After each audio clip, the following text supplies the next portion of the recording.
Hello bachcho, let's read the question. The question says if K1 is the equilibrium constant at temperature T1 and K2 is the equilibrium constant at temperature T2 and T2 is greater than T1, the reaction is endothermic, then option 1 K2 is less than K1, option 2 K2 is equal to K1, option 3 K2 is greater than K1, option 4 all of these.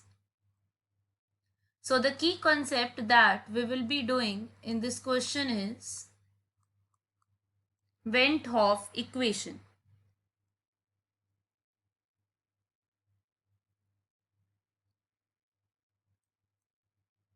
सो बच्चों अब हमें question में given है कि हमारा जो reaction है that is an endothermic reaction.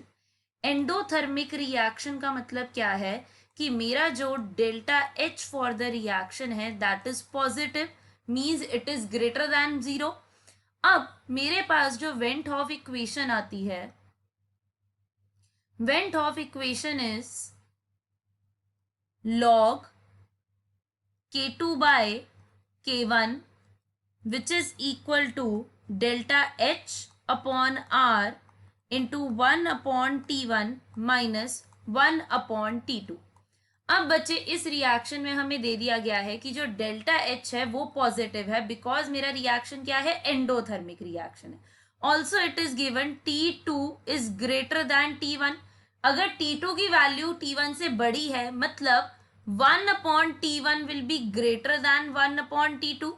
अगर मेरी 1 अपॉन T1 की वैल्यू 1 अपॉन T2 से बड़ी होगी मींस मेरे पास जो ये ब्रैकेट में टर्म है 1 upon T1 minus T2 this will also be positive and delta H तो हमें ऑलरेडी पॉजिटिव गिवन है. मीन्स मेरी जो राइट हैंड साइड है इक्वेशन की that will be greater than zero.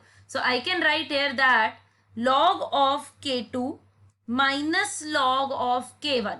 अगर मैं डिविजिबिलिटी के साइन से इसे सब्ट्रैक्शन के साइन में लाऊं it will be log of K2 minus K1 is greater than zero.